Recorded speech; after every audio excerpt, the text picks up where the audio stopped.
We just got some stuff that we can find that we can just get at crazy bulk. We joined this debate in progress. IKEA, bad fantastic food or fantastic bad food? So is it just like, all right, here's a bunch of mass market stuff, we're going to get it, but we're going to splurge for the most expensive version of scalable food? Right. Right.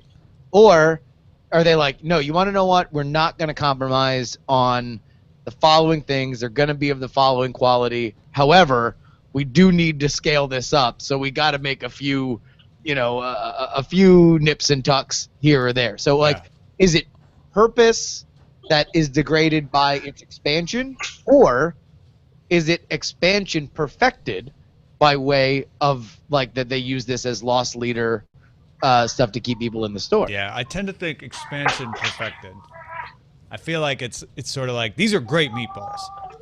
Certain amount of compromise have to be made because they have to be frozen and shipped all over the world. But they are as good as you're going to get them. Here's my thing about their meatballs. Are they great meatballs, or are we just not used to that sauce? Because I feel like if you put those meatballs in marinara sauce, it would be every cafeteria, every commissary ever. I don't think those meatballs are necessarily... It's always the sauce. The sauce makes all the difference. It does. Why don't they sell... Oh, that was a dumb question. Because we buy meatballs at Ralph's, and that'll be meatballs and marinara. It'll be one of our go-to items when we really don't want to cook, right? Yeah. And I was like, why don't they sell IKEA meatballs at Ralph's? Well, of course, because they want you to go to IKEA. That's the whole point. Now, I will say this. The all-star of IKEA food, the lingonberry. I love the lingonberry. Eileen hates the lingonberry. I'm like, the lingonberry, like, why? That's what makes it. The lingonberry, maybe. The lingonberry is the David Bowie of furniture-based dining. What other furniture-based dining is there besides IKEA? I don't know. Bring it to me, and I'll tell you that David Bowie. Like where's that Scandinavian Designs cafeteria? Hey, listen, I'm willing to say that there's a Freddie Mercury. I'm willing to say that there's an Elton John. Where's that Metzger's Home Furnishings cafeteria? But what I'm doing right now is I'm basing all of my furniture-based dining options off British pop. Where are you at, Mayfair? Yeah. Holler at me, City Furniture. All right, you ready to do this show? Let's go. Let's do it. Keep it going. All we do is win. This one's for the Brexit voters. Another Without advertising. Damn it. Without advertising, your radio station would sound like this. Without your support on patreon.com, the Daily Tech News Show would sound like this. We thank you for your support. dailytechnewsshow.com/support. This is the Daily Tech News for Thursday, June 23rd, 2016. I'm Tom Merritt. Justin Robert Young alongside today. Host of Politics, headed to Politicon this week. And Justin, we are going to talk about the President of the United States' desire to be Peter Thiel. Well, this is, in the grand scheme of news topics that I am paid directly or indirectly to cover, there are a few stories that I feel nestle into the Venn diagram of my interests, like this story that we will get into about Obama wanting to become a venture capitalist. Yeah, I am so excited for this. Very, very interesting. If you're worried that we're going to get about, we're not going to talk about elections. We're going to steer clear of general politics. I mean, you can't get away with it when you talk about the president. We're going to focus on President of the United States leaving office. What do they usually do? Should they become a venture capitalist? Let's start off, though, with the top stories. Alphabet subsidiary Google Fiber said Wednesday it's going to acquire WebPass. WebPass is a San Francisco-based fiber internet provider. They would bring Google Fiber into two new markets, Miami and Boston, as well as a few markets Google is already slated to roll out in, Chicago, San Diego, and the aforementioned San Francisco.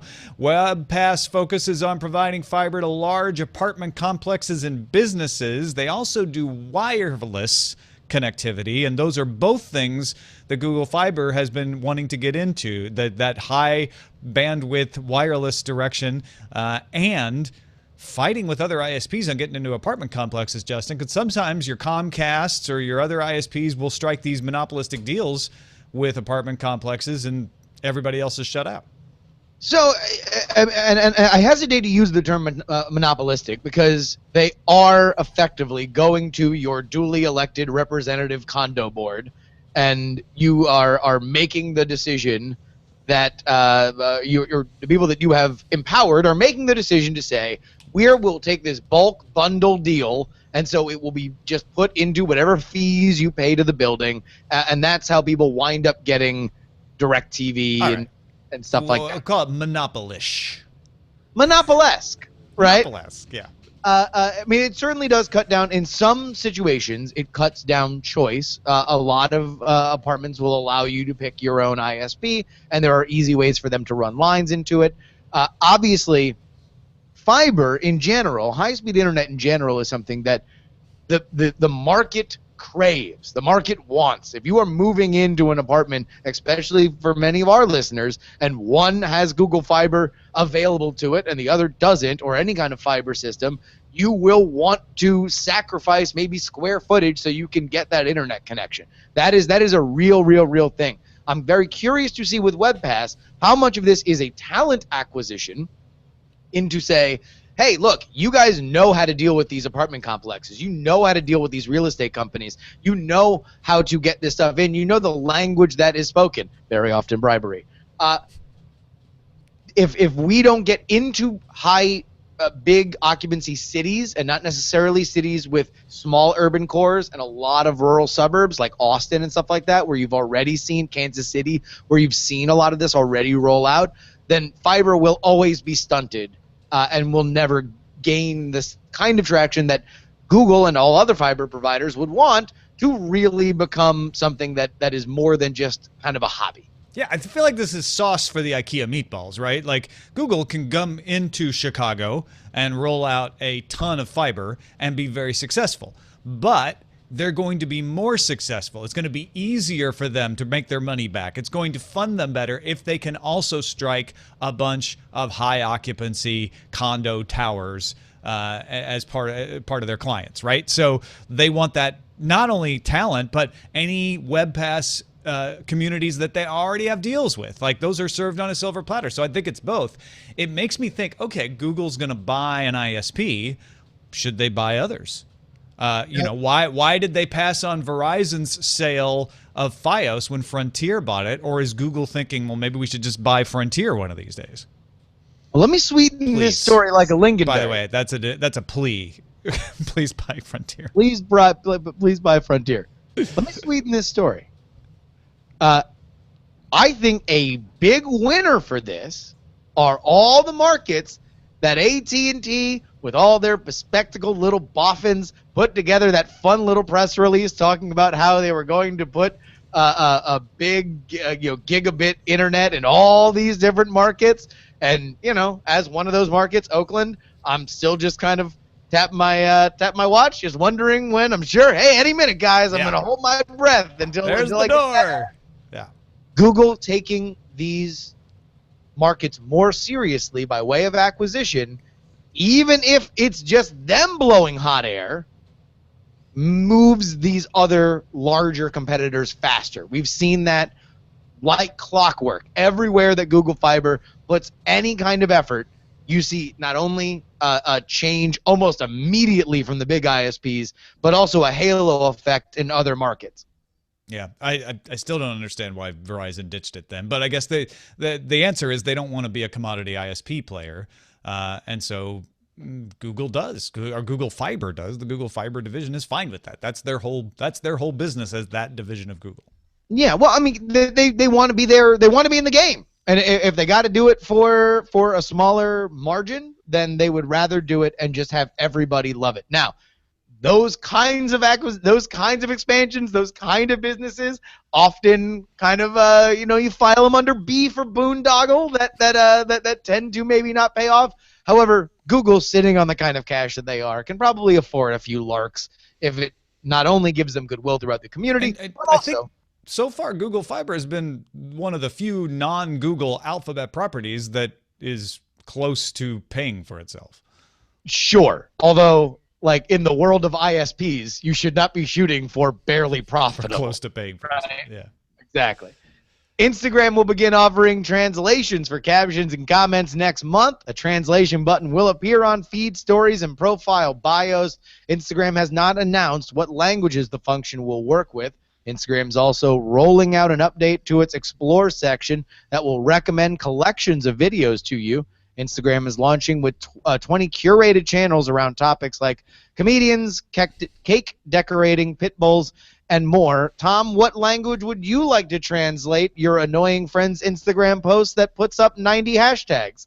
Well, man, like I want these stories to merge, right? They're not going to be translating the videos because that would be perfect. I want those Czechoslovakian pit bull videos to be understandable in English.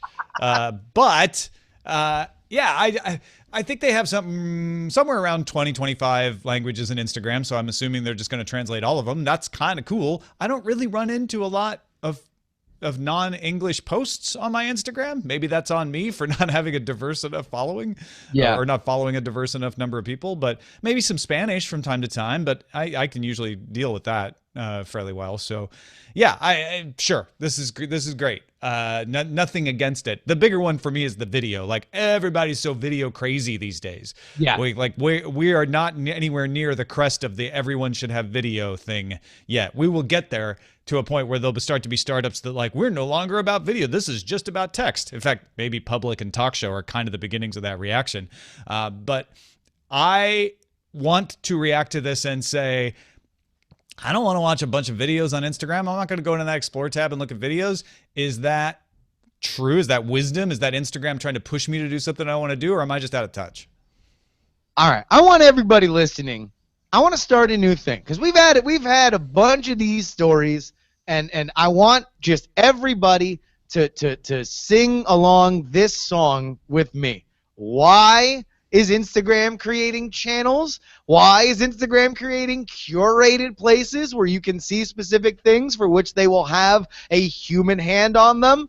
And then we will all say, DTNS Nation in unison, to sell ads. This is another way that they can target, that they want into that Google AdWord, the Google AdWord market, where they can say, oh, are you into cake decorating? Well, guess what, Duncan Hines? We got a great place where we can show your advertising to exactly the demo that you want. The reason why they're doing, whoa, wow, comedy. Comedy's a big thing. I wonder if comedic movies come out all the time. If Comedy Central and Viacom is a big buyer of these social media ads. Because I know this, the reason why Snapchat redid all their stuff up top is almost exclusively broken down by very specific content creators and curators that they can sell demo-related ads on. In fact, I'm going to Instagram it right now. Is that how it works? Huh. It's going great. Yeah, it's going great. Why do you think Instagram wants to have more videos? To sell ads. Press and hold to record. All right, I'm going to do it again. Yeah, no, that's the big key there.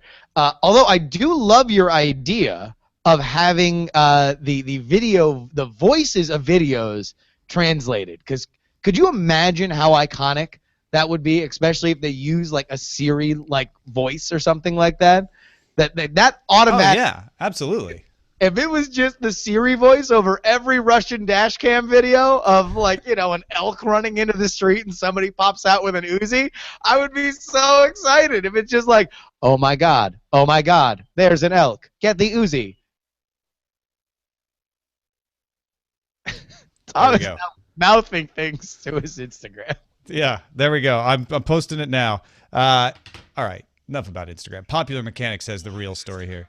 Yeah. Shut up over there. Let's go. Let's get serious, Tom. Popular Mechanics is talking. A team of 3 psychologists and computer scientists led by Jean-François Bonnefond at the University of Toulouse-Capitole in France just published a study of people's attitudes towards self-driving cars in the journal Science. They conducted surveys using the Amazon Mechanical Turk platform. Maybe more people are doing this. It's the first time I've heard of it. So between June and November 2015, they paid U.S. residents 25 cents for each survey. Here's what they found. The large majority feel a self-driving car should sacrifice its passenger for the greater good. So they said, look, if there's 10 people here and one person here and they have to sacrifice, what should they do? Even when they said, and that one person is you, they said, no, should sacrifice me for the greater good. However, when they were asked to choose between buying a car that chose the greater good versus buying a car programmed to protect the passenger at all costs, respondents preferred the car that protected the passenger. You can actually test your own reaction to these and other moral dilemmas at moralmachine.mit.edu.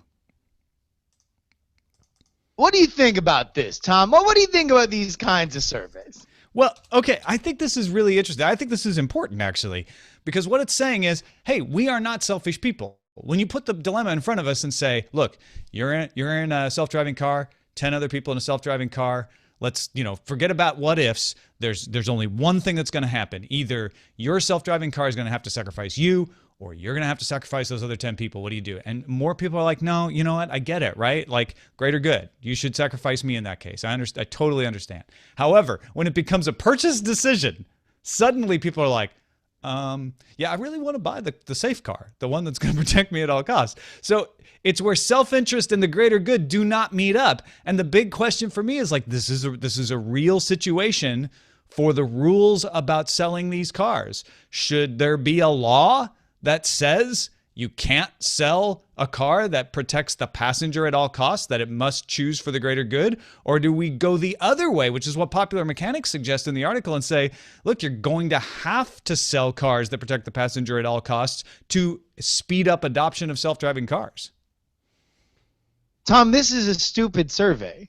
Why is this a stupid survey? Stupid survey. GKO in the chat room makes a very good point. Oh, no, we should also survey, but what if it's baby Hitler in the car seat in the front passenger seat? Should you then have a car that protects the greater good or your personal safety? Of course, listen, the great mind and philosopher Mel Brooks said the definition between comedy and tragedy is that tragedy is when I have a hangnail and comedy is when you fall into an open manhole and die. Like, we are personally invested creatures. So, of course, however you want to frame the idea of should the indefinite a person have a car that might kill them, yes, fine. For the greater good, we are willing to sacrifice the indefinite. But they said, what if it's you? What if it's you in the car? And people still said greater good. Sure. But then will they buy a car when that is how we signify, no. But now I'm really involved. Then no, you don't want to pay for a car that has that. There's no new news in this. We are selfish creatures, beyond the fact that I don't think that we are ever going to see like a ad on the Super Bowl where The Rock gets out of a car and says like, don't worry, this one will protect you instead of 10 people. This is not something that safety will always be paramount, and they will always tout the fact that this is the safest car not only for you but also for everybody else, either in the mushy middle of self-driving cars between what we have now and what we'll get eventually, or eventually the totally autonomous versions. It will just I don't know. I think you're dismissing this too easily. I think this is going to be something that regulators will have to meet head on and make a decision about. And I think it's a little bit of a Jackson Pollock thing to say like, well, I could paint that. Like to say like, well, of course this is how they responded. I mean, you don't know until you do the test. This is a pretty rigorous test. Oh, listen, everybody should do every test. It's like these stories that come out every once in a while that's like, oh, the Department of Defense's secret plans to invade China. Hey, listen, we only go to war once every 25 years. What the hell else are these people going to do? Of course you should be drawing up plans on how to invade China. Of course they're sitting around in some dusty office building. Of course they should be surveying these people for these kinds of things. I'm just saying, this is about as newsworthy as Doberman Pinscher bites invading person into somebody's house.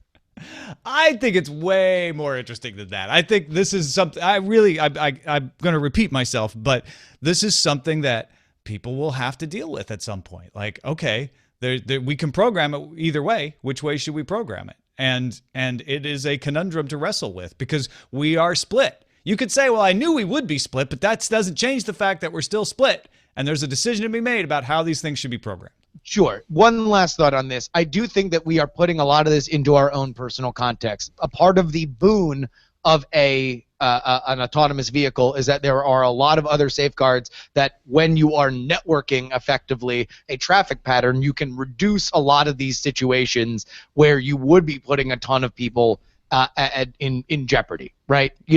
So the hope is that there are even fewer situations where you could run a car into 10 people than they would otherwise, and that right. It's a very rare situation. I totally agree with you. Even if it needs to get to it's a small world level speeds through big populated areas, you would make up that time based on being able to go faster on highways, and it would be a net positive. KV87 in the chat room calls it the Car-bayashi Maru. Boston Dynamics has a big robot video, a new one that is. Spot Mini is a smaller version of the Alpha Dog robot, 55 pounds versus 240. The 2-foot-tall quadruped is all electric, no hydraulics, and can run for 90 minutes between charges. It has a manipulator arm that, disturbingly, is also its face, which can be used to gently manipulate objects, like loading glasses into a dishwasher. And yes, unfortunately, this future-killing machine is also just a prototype. This future-killing machine runs so quiet, though, without the hydraulics. You'll never know it's coming. Also, what is it with Boston Dynamics having to do things that spook you out? Like the big dog getting kicked or the teasing of the one that could grab and pick up stuff. Why do they have to make the manipulator arm also the face? Well, I mean, I'm sure that there are probably, reasons why. There are reasons why, a animal, for example, picks things up with their mouth and stuff like that. So, right, so fair enough. This is surely. Oh, geez, it is so weird, guys. We were watching this, a GIF or video of this live here on the video version. It is. It's impressive how it can just pick up like a soda can or a glass, okay, so wait, put it in the dishwasher for you. Real quick, Boston Dynamics is out of Alphabet, right? Or are they still? I don't know if they have officially been sold. That is a good question. But the idea is that, yes, they want them out. They want them to be sold. Boston Dynamics is one of those companies that I don't know when we are going to stop going from, oh my God, you have the most bomb maker channel on YouTube, to, oh my God, you are Lockheed Martin, right? Because right now they're one, and you would guess eventually they'd be the next, right? This gigantic, massive government contractor that has an entire town at their disposal somewhere in upstate New York. But at the same time, right now, they just do make bizarre creep show videos for YouTube. Yeah, and that was the problem with them, is that they're not close to a product, and that's why Bloomberg reported March 17th that Alphabet plans to sell the company, but they don't have a buyer yet, at least as far as we know. The Information reports Huawei is employing ex-Nokia engineers to develop its own mobile operating system. Huawei uses Android right now, but it wants an alternative in case its relationship with Google changes for the worse. Huawei is also making changes to its Android skin, EMUI, under the direction of former Apple designer Abigail Brody. The new skin is expected to be revealed in September. Tizen is still under development by Samsung as sort of a hedge against this. This is an issue when Google has 90% of the market share worldwide, or close to it. Companies get a little nervous about being so dependent on somebody. So this has always been, and you pointed out very, very accurately, this is partly an issue because Google owns so much, but this has always been this uneasy, not deal with the devil because that makes it a negative thing, that manufacturers have had with Android. Android got them in the door because, hey, look, you don't got to make any big deal with us. It is open source. It's better to work closer with us because you get a better product eventually. And that has kind of played out, except for the fact that, it was not too long ago, and you've been at this game long enough to remember when, this really kind of built up to a head with Samsung, right? Where Samsung was very seriously, back when they were more the absolute king of the mountain of Android phones, were saying, no, you want to know what? We're going to go all full Kindle. We're going to split off our own version of your own system, and we're just going to run with it. And Google was terrified of that. So I don't blame Huawei for doing it. I just kind of wonder, when does the final piece of straw fall that breaks this laborious camel's back? Or when do we have our OS2 warp moment, right? Windows was dominating the PC platform, and people were trying to stop it. And IBM's OS2 was the big Hail Mary, like, we're going to break its stranglehold on the desktop, and it didn't. No. And like, I don't know if we'll even have that kind of moment, but when after that, it became like, well, okay, there's Linux and there's Mac and there's Windows, and everybody just get used to it. Like, Linux is for one thing, and Linux wasn't even around for most of the 90s in any significant kind of way because it was being developed, right? It was invented in that decade. When do we get to the point where people go, right, fine, it's Android. It's Android on mobile, just like they did with Windows on the desktop.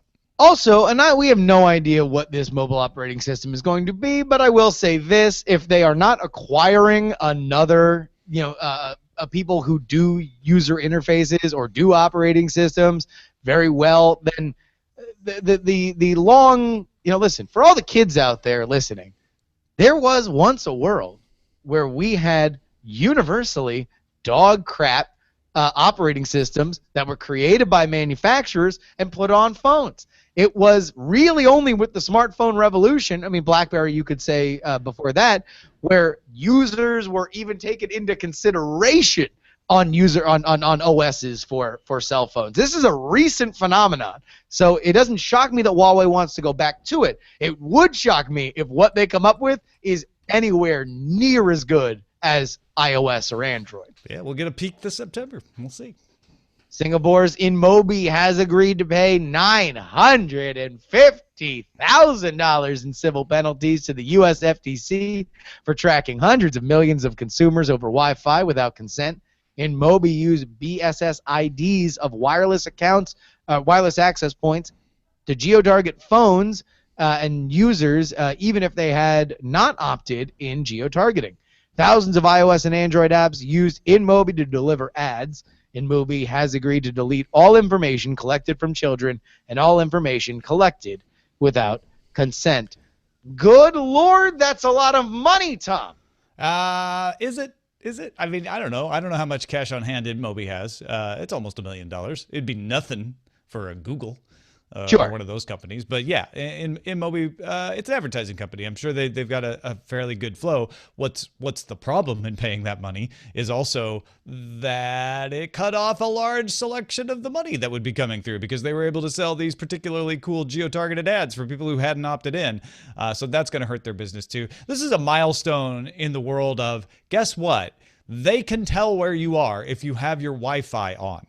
That is just a fact. That's the underlying fact of this case. And yeah, this time the FTC was able to catch this company doing it. And maybe that will dissuade future companies from trying this. But it's something you need to know as a mobile user.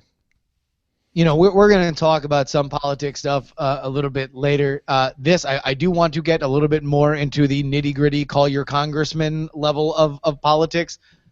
Support politicians that care about stuff like this, of where your level of privacy is and should be on these kinds of things. I am always a big a skeptic of exactly how much a government should wield its power, especially in an emerging market, hoping that it does not stunt it going forward. However, I think this is something, we should be paying attention to this. We should be finding companies that go past the line that we have set of what is a reasonable amount of privacy, considering the fact that malware is such a major issue, and you don't want people doing these things where they can then be infected, and that is an easier way for your phone that you have not opted into to now be an exploit. few days ago, BitTorrent announced the spinoff of BitTorrent Sync and enterprise services into a new company called Resilio. And today, other shoe dropped, sort of. The remaining BitTorrent is going to focus on entertainment, and BitTorrent launched BitTorrent Now. It's an on-demand streaming service for videos and music from independent artists. You'll find a few names on there, but it's mostly people you haven't heard of, to be honest. Service will also support virtual reality, as well as pretty much anything else you could think of uploading it to. The app is available on Android today, coming shortly to iOS and Apple TV. Tom, I can tell you through firsthand reporting that BitTorrent is certainly a company that is trying to make a play toward being somewhat of a content company. They want to leverage the technology that they have to get things faster and more efficiently in people's hands on a consumer level. I don't quite know, beyond the enterprise level stuff. I don't know how successful they will be. They certainly are synonymous with things that a lot of major labels don't want to get anywhere near. But they got a name. Everybody knows BitTorrent, and maybe now somebody will make some money off of it. Yeah, and maybe like YouTube didn't have major players on it that weren't pirated. And maybe that's the difference. There's no piracy on this version of BitTorrent, right? It's very well curated. But YouTube stars were created on YouTube, and maybe BitTorrent can be a platform for that kind of thing too. Hey, thanks to everybody who participates in our subreddit. Submit stories and vote on those stories at dailytechnewsshow.reddit.com. Loki Robert was in there today, ICU, California Carl, another Jay Martin, Abatuela Condolce, and more. Get in there and join Captain Kipper and the others at dailytechnewsshow.reddit.com. That's a look at the top stories. All right, so President Obama headed to Stanford on Friday for the Global Entrepreneurship Summit. That is a summit that connects entrepreneurs from 170 different countries with each other, as well as venture capital folks. It's something he has taken a personal interest in. He'll be doing an interview with Mark Zuckerberg on Facebook Live. He'll be doing a talk with 4 entrepreneurs from around the world on Google. Bloomberg did an interview with him, was talking about this, and asked him, okay, you're going to leave the presidency here in January. What do you think you're going to go into? And he responded, the conversations I have with Silicon Valley and with venture capital pull together my interest in science and organization in a way I find really satisfying. Went on to talk a little bit about biotech, too. So, Haji John Comps of TechCrunch wrote, Obama might want to be a VC next. The mind boggles, Justin. A former president of the United States becoming a venture capitalist in the tech industry. Okay, so to understand why this is a much more newsworthy story than, let's say, a survey taker's taking a survey that finds very predictable results, this is what you have to understand. There is a certain path that ex-presidents take, and it is by and large philanthropic and legacy-based. They set up libraries that cater to all their notes, and they find is their own little tourist destinations. They set up charities for which they use their considerable star power to help move for worthy causes. But by and large, it's a lot of going to speak for the auto dealers of eastern Louisiana, right? Yeah, I went back and I looked all the way back to Jimmy Carter. What have these presidents generally done? It's speeches, charitable organizations, and diplomacy. Yes. So what is different about Obama? Well, just anecdotally, it seems as if he has a little bit more. This might deal with the fact that he's younger than most presidents coming out of a 2-term stint in office, but he seems to have a little bit more in the tank. He's doing more press than most presidents do. He has a positive approval rating as of now. Who knows what happens through the summer as he makes his way through his lame duck year. But right now, he's out there. He's talking with Anthony Bourdain on his show. He wants to go on Facebook Live so we can go toe-to-toe with, BuzzFeed putting 1,000 pennies in a jar or whatever Facebook's paying them on Facebook Live. He wants to do these things. So, for the VC job, Tom, let me ask you, what do you think of when I ask you, what is a VC? Well, Peter Thiel leaps to mind because the whole Gizmodo thing recently, right? Yeah. And he's also the model, or at least part of the model, for Characters on Silicon Valley, the TV show. But for the most part, I think of people that I don't know the names of who are dressed very nicely in expensive clothing in a boring conference room on Sand Hill Road, listening to people in hoodies tell them about their product. Yes. And that is certainly the regular job. So the idea that a VC who cuts a check to a company at various stages of funding, and that's where and we strive on Daily Tech News Show to not get mega Bay Area. So if there are any terms that you don't that I'm gonna breeze through, I'm gonna try and stop on them. Angel investing is something that happens when you just have an idea. Hey, I want to make a social network for frogs. You go to an angel investor. This is high-risk investment in which I just tell you an idea. Turns out me, as an angel investor, I love frogs, and I feel like they should talk to each other more. So I give you money to start it out. I don't believe Obama would be that. I don't think that Obama is going to be taking random meetings. Although he might be an angel investor for causes, right? For biotech, cure cancer type of stuff. But I know what you're saying. Mostly he's not going to be open to all comers. Well, no, he doesn't want to take the risk, which is why this story is so interesting. If your philanthropy shows a weird balance sheet, welcome to all of nonprofits. Nobody really cause, then that's all that people care about. If your library isn't generating the kind of traffic that you might hope it would, who cares? It's effectively a living statue just to be there because you served as president of the United States. If you have your name on a company, no matter how idealistic it is, the Cure Death Inc., right?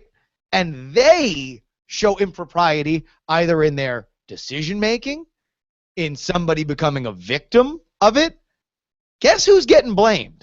Guess who's the biggest name involved in your company? Absolutely.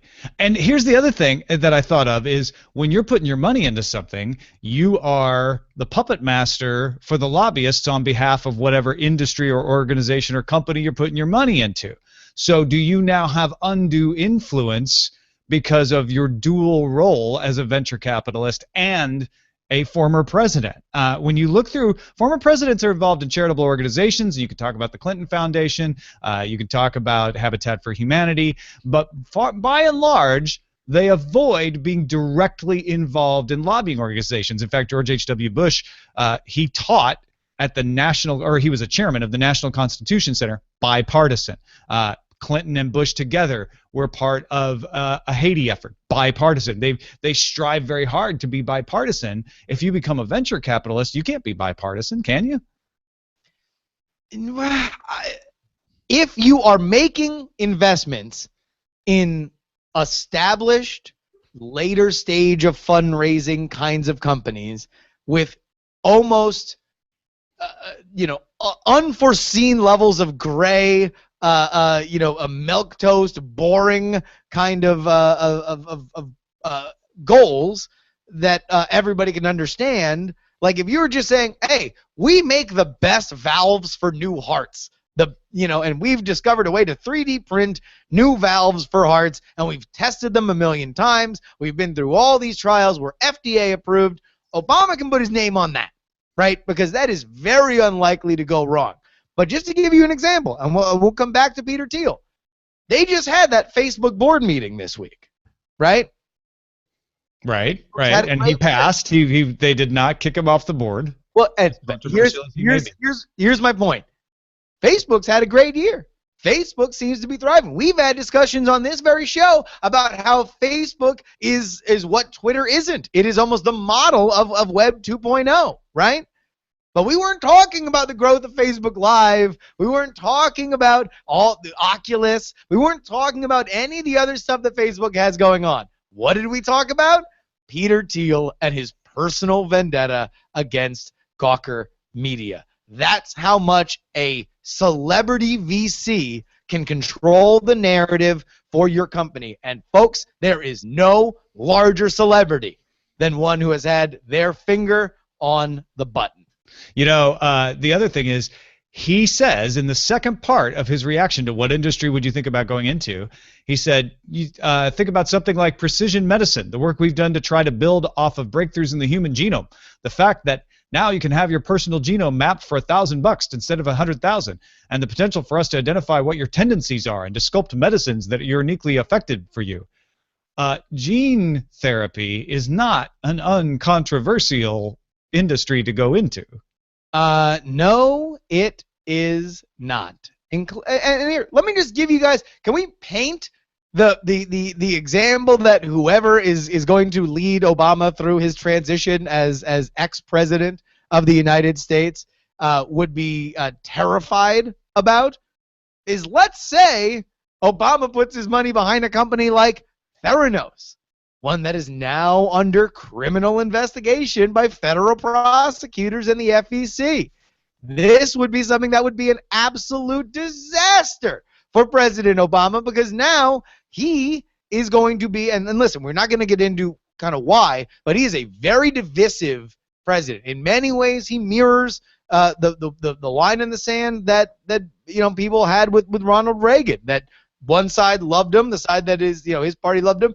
People outside of it didn't like him very, very much. There's a similar divisive nature with Obama. Put a little scandal of a failed company that he's got money behind, or he is profiting from. That is a headline that writes itself.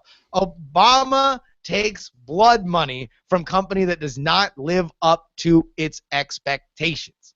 Yeah. So if you're saying there's so many. Forget Theranos. There's so many other companies doing that similar testing situation, and it seems like he does want to get into medicine. Maybe it'll be charitable. Maybe it'll be funding cure efforts. But it is different. And to that end, what President Carter did when he left office was also different. So we're not saying a retired president can no longer try something new and must always do exactly what Eisenhower and before did. But it is interesting to try to figure out what are those potholes, what are those perils that a president, somebody who's been a president is different. That's all there is to it. I'm just going to say, number one, I think this is a fun thing to talk about. It would blow me away if he invested in anything but the safest, most boring stuff you could possibly think of. No, I think you're right. Getting into it. It would be no more controversial than somebody, an ex-president having a well-diversified stocks and bonds portfolio that puts certain money into certain kinds of companies that could in no way ever come back to embarrass them. All right, let's get to our pick of the day. John in Billings, Montana picks the Kenevo. If you're like me and you just have an aux cable, you don't have Bluetooth in your car, the Kenevo works great. He says I can use a standard lightning cable to charge if I really need to. The only thing I'd caution listeners with is to check if your 12-volt outlet is switched or not. If it is, you're golden. If not, you have to remember to unplug it all the time or your phone will have no sound, and you'll be very confused. So you might check that out. It's Kenevo. We'll have a link to it in the show notes. Send your picks to us, folks. Feedback at dailytechnewsshow.com. You can find more picks at dailytechnewsshow.com/picks. A couple people wrote in about putting tape over the camera on their laptop. Tomato Zoop had a coworker who dialed into a conference, and everyone, included his boss, saw him drinking a beer, which is a corporate no-no. Needless to say, there were repercussions from that infraction. So that's a case of somebody forgetting the camera was on. And then Brian in Indy said, I used to work from home and I was always in WebEx meetings. I'd keep my webcam covered so in case my camera got turned on, people wouldn't see me in my pajamas and bedhead. I don't know if Brian was drinking a beer or not, but that would have helped Tomato Zoop's friend anyway. So yeah, there are non-paranoid reasons to do this. Oh, certainly so. I think a vast majority of the people that I know in my life have a little tape over their webcam. It seems now more than ever we have websites and apps and any and all things that we don't exactly understand the permissions that we give them for, or we give them the permissions and then we forget about it. things get turned on all the time, and you don't want to be the one rushing to turn it off. So it just makes sense. Well, that's it for this episode of the Daily Tech News Show. Justin Robert Young is headed down to Pasadena with, I want to make a little old lady joke, but I don't have one, because you're going to Politicon. Indeed, I am, Tom.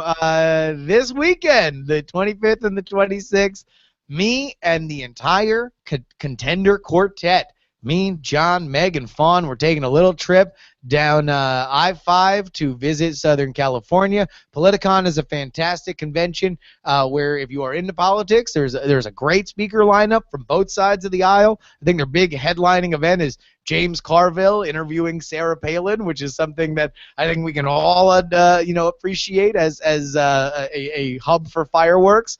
But if you come out, and I hope you do, you got to come on out to the dealer's room, because we at the Contender have the opportunity for you to select one of 12 presidents or presidential candidate sock puppets that you can play the Contender against. I will be doing all the voices for the sock puppets. We're going to make videos of them, so you'll be able to get your videos and share them on social media, but you will have your own Sesame Street style you debating a puppet video if you come to our booth at Politicon.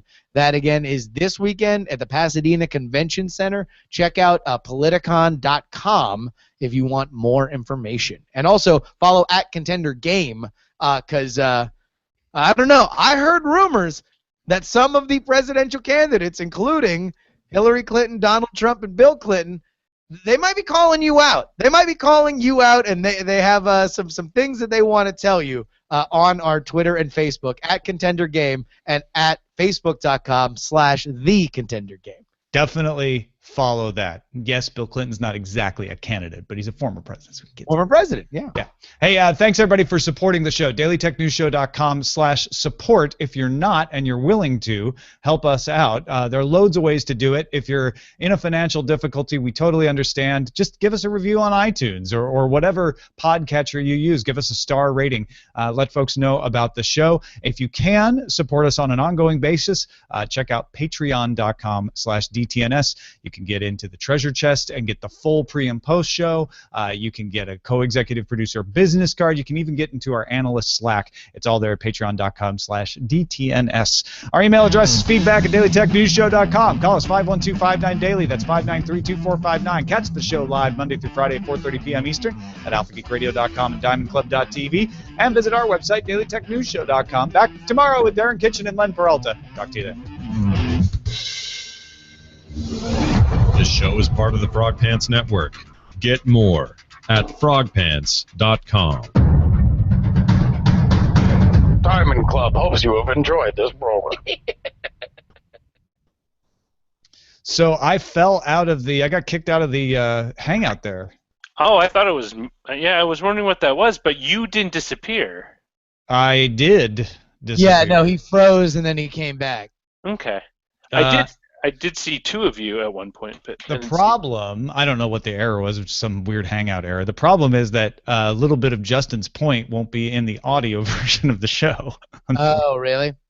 It was the one when you were making the point about Right. the headline for Obama will be, because he was involved. Yeah. But it will be in the video.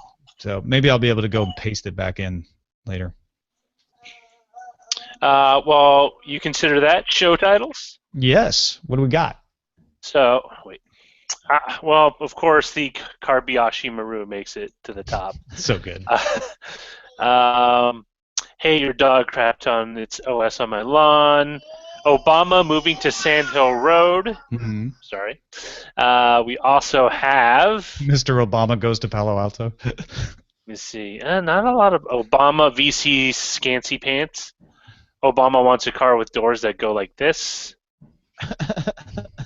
Obama Gene Editor-in-Chief. And Obama the Real Project Titan. Get it, Project Titan. I kind of feel like Car-bayashi Maru is It's so good. Yeah. so hard to get better than. But ultimately, I think what your point on that entire story is not so. I actually agree. I'm half agreeing with Justin, half agreeing with Tom. I agree it's actually a very important middle. story. But I also agree with Justin. It's like the problem is surveys are in many cases kind of an exercise in confirmation bias. People who take it will answer in a way I think that is a little reflective of the ideals they believe in. But when it comes down to, well, are you going to put your money where your mouth is, where the rubber meets the road? It's like, well, no. Well, one was a hypothetical academic question. The other one is, this is my own money, this is my own life. No, but see, I disagree, because the question that says, if you are going to die, but 10 people are saved, what would you want the car to do? People said, well, then I should die. Like that's not I mean, they're all hypotheticals. Yeah, but when they said, would you like to purchase a car? Which is also a hypothetical. So to me, it's like, there's one question that's like, what, you are directly in danger, would you sacrifice yourself? Yes. The other is more abstract, like, would you buy a car that would sacrifice you? No.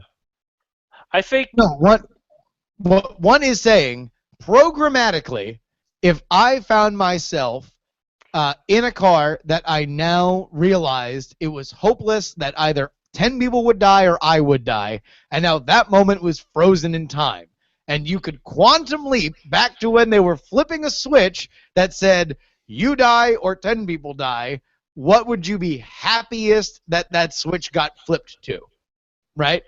Like that's what you are asking them. And then on the other end, if you'd buy it, it's, would you like a car that might kill you with you having no chance to twist the wheel and save yourself? Like that's, I mean, like, I just don't see, like, one doesn't have enough personal stakes to really get into the heart of it, and the other one is like, I can't see it. The one that says, would you like the car to protect you or the other 10 people, that's personal stakes. I don't see how that's not.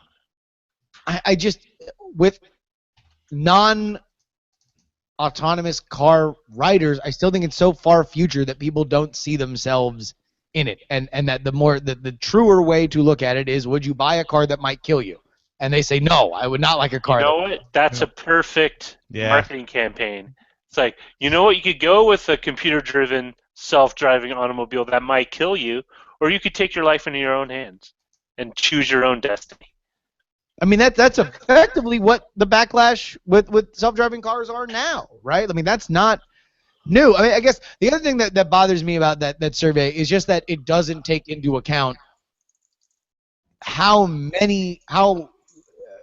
no matter whether or not there's some eventual kill switch of like, all right, eventually we're going to decide that 10 people need to survive so you can live, or so you have the guys who can live, that they are going, hopefully, if we are programmatically putting these things on the road, they will be so much safer, and you will get into so right. No, I get that, but at a certain point, there is going to be, because of the number of situations that these cars will be in, one of these situations. And even if there isn't one yet, there's going to be the possibility of that situation. And so when you're programming the car, you're going to have to make a decision about what the car does in those cases. Like, it's not hypothetical, and yet it'll always be hypothetical, because when you're programming the car, you don't know what that situation is, but you have to make the decision there. I mean, I just feel like,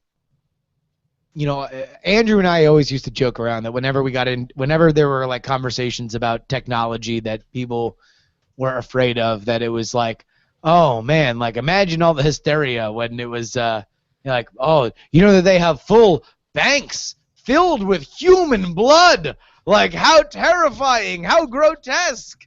That we always kind of look at it in this weird abstract way that we want to use to terrify us, and it's like, listen, at some point, if self-driving cars are to be successful, which I think that's the larger question, is still, will stuff like this never be able to be outweighed by the safety and convenience and price, and we just never get to a point where we're not worrying about the fact that, like, hey, yeah, you might wind up dying to save people in a self-driving car. Yeah, your car just might explode one day because of some leakage in your gas tank and something like that. Like, there's a million different things on how a car can kill you. We completely ignore the vast majority of them, and I think to poll people on the danger of our cars now, I don't know if even if they are true, I don't know if we would be revealing anything interesting.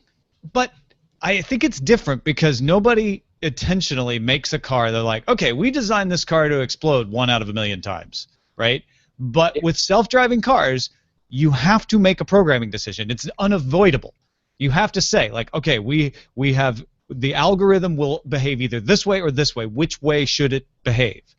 That is a real question that has to be answered long before any hypotheticals play out.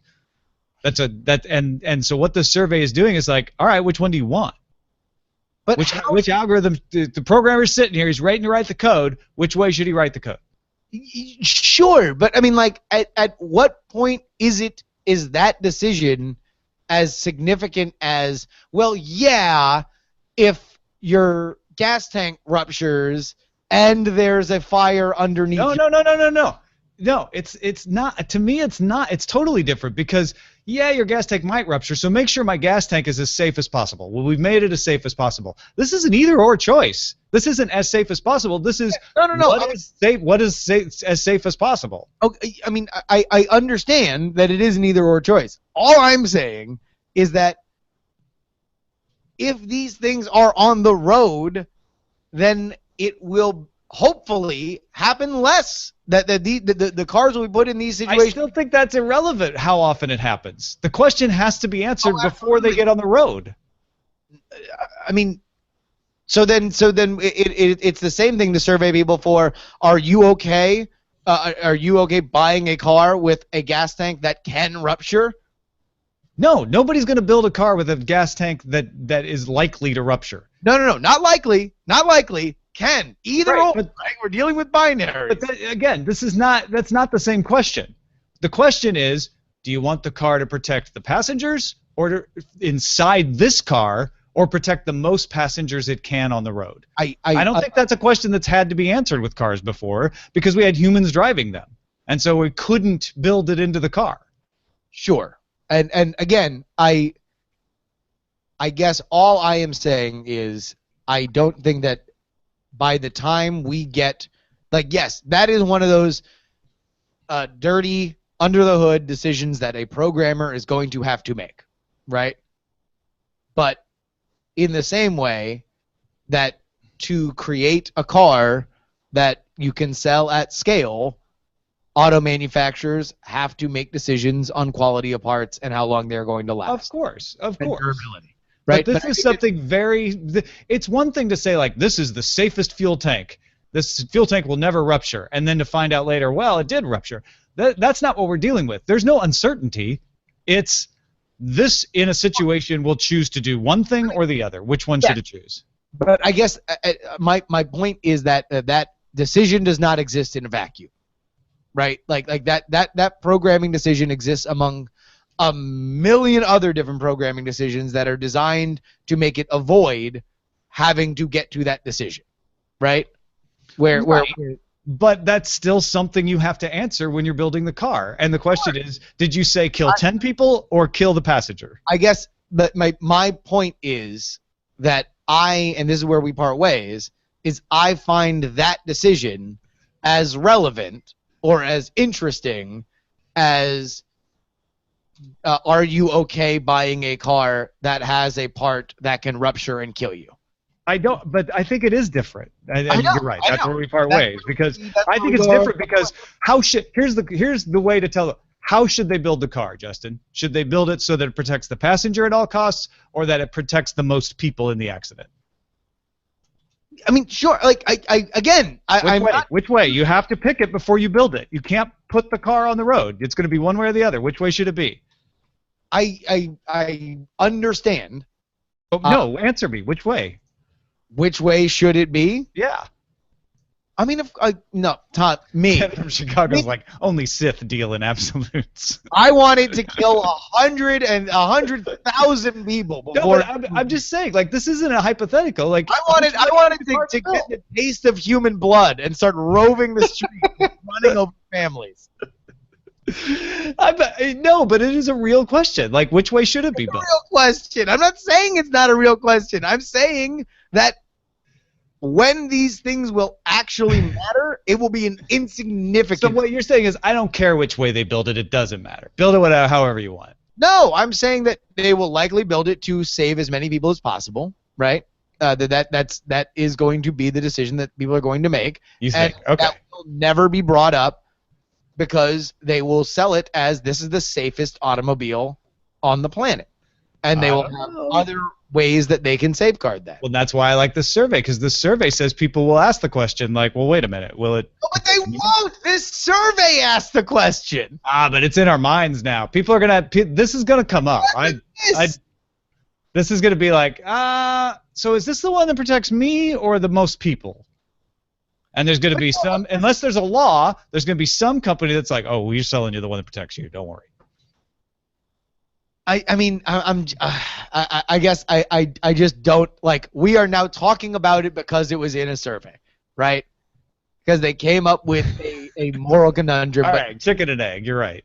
I just don't. I find it. The reason why I brought up the baby Hitler thing is because that's what it feels like to me. It's just like a moral conundrum where it's like, oh, would you kill an innocent baby? Oh, what if that baby was Hitler? No, and believe me, I 100% get where you're coming from, where it's like the number of instances where this will matter are infinitesimally small and shouldn't matter at all. And so you may be right that people like rationally understand that and just like, yeah, it's not a big deal. I'm not going to worry about it. You may be right. I think that it will still be something where like, yeah, but which one am I getting? Am I getting the one that protects me? I think if self-driving cars are having people think about that, there will be no self-driving cars. We are not going to get in a world where you are saying, oh wait, is this the one that saves me or kills other people? Like that is if we are still talking about that at the point that self-driving cars are for sale, then they are going to be Daewoo's. Like they will not be sold. You know, Kias are the highest quality cars made, according to a recent survey. I don't know why. I was in a Sonata once. It was great. Yeah. All right. Well, there you go, folks. We've given you. And we're giving you extra value. Yeah. Extra value is what you get. Yeah. Extra value is what you crave. And we will be back tomorrow with more value. Give us some value back. Talk to you later. Bye.